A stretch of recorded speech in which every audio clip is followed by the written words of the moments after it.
Many people in Western countries object to the Christian claim that there's only one true religion, and that religion is Christianity.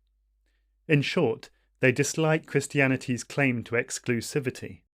In the book The Reason for God, Tim Keller gives 4 different lines along which people might object to this claim. They might say, all major religions are valid, and they teach basically the same things. Or they might claim that no one religion sees the whole spiritual truth, but each one sees a different part of the truth. Or they might point out that our religious beliefs are culturally conditioned. For example, if you lived in Morocco, you'd probably be Muslim, not Christian. Or they might simply say that it's arrogant to believe that you've got the truth and to try to convert others. These objections can be appealing emotionally. No one wants to be arrogant. We want to see the best in other cultures and other faiths. We don't want to risk offending people by saying that they're wrong. And we've seen the division and violence that can be caused by religious fundamentalism. In fact, rejecting the claim that Christianity is the one true faith can feel like the most inclusive, positive, and peaceful thing we can do. Tim Keller shows, however, that these objections fail on their own terms. Not only do they fail rationally, but when we think about them more deeply, they start to appeal less to our emotions too. That's because as well as being inconsistent, they're also quite often hypocritical. Let me explain. The first objection was that all major religions are valid and teach basically the same things. People who say this might think, for example, that Judaism, Islam, Christianity, Hinduism, and Buddhism may have insignificant doctrinal differences, but they all believe in the same God, who's an all-loving spirit. First, Keller points out that this shows an inadequate understanding of the concept of God in these religions. Buddhism doesn't believe in a personal God.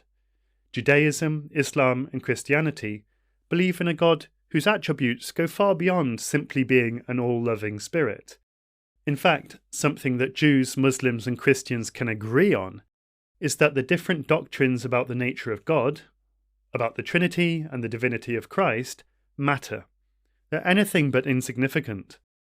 Furthermore, proponents of this view are often doing the same thing that they think proponents of the major religions shouldn't do. They propose their view in order to argue that people who follow these religions should stop focusing on and arguing about these doctrinal differences, as they're a cause of division. But Keller points out that the idea that all major religions are essentially the same is itself a doctrine, and not one shared by any of the main religions. So people making this argument are doing what they think others shouldn't do, promoting a religious view that they think is superior, and insisting on specific points of doctrine that others disagree with. The next objection, that different religions see part of the truth, but not the whole truth, sounds superficially appealing. It feels nice to say that each religion makes its own valuable contribution that no other religion could make. Keller says it's like the story of the blind men and the elephant. In that story, several men, blind presumably from birth, are touching an elephant to work out what it's like. The one who's holding its tail says that elephants must be long and flexible like snakes. The one touching the elephant's side says that it's smooth and flat. The one touching the elephant's leg says no, elephants are round and strong like a tree trunk. Likewise, the argument goes, the different religions are grasping at truths without any one of them seeing the whole truth, the bigger picture. However, the problem with the story of the blind men and the elephant is that it presupposes that the narrator of the story is not blind. They can see the whole elephant. Otherwise, they couldn't tell the story in this way. Likewise, saying that all religions see only a part of the truth presupposes that you yourself see the whole truth in a way that none of the major religions can. You, and you alone, have the complete view. Or in the terms of the story, you alone can see the whole elephant, and everyone else is blind. So aren't you showing the same arrogance and exclusivity that you accuse the major religions of?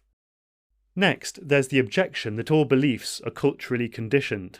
There's a kernel of truth here. it's true that we're very deeply influenced by the culture around us, which can make it hard for us to objectively judge what is true. However, to say that all beliefs are culturally conditioned, and that we should therefore let go of them, is a different thing. Because then you have to acknowledge that your own beliefs are also culturally conditioned, including your belief that beliefs are culturally conditioned. That's self-refuting. So what you're really saying is, all claims about religion are culturally conditioned, except the one I'm making right now. You're exempting yourself from the standard that you apply to others. Finally, Keller quotes people such as the scholar John Hick, who say that as soon as you realize that other people, as good and intelligent as you are, hold different religious views, it's arrogant to think that you must be right and to try and convert them to your way of thinking. By now, it should be easy to see the contradiction. There are many people, as good and as intelligent as John Hick, who don't share his view. And yet, Hick still thinks he's right and others are wrong. Doesn't that make him arrogant by his own standards? Hopefully, by now, it's easy to see that all of the objections stated at the start of the video fail. They argue that any claim to exclusivity, including Christianity's, is wrong, but they make a claim to exclusivity themselves. Please like, subscribe, or comment below what you think. Thanks very much for watching.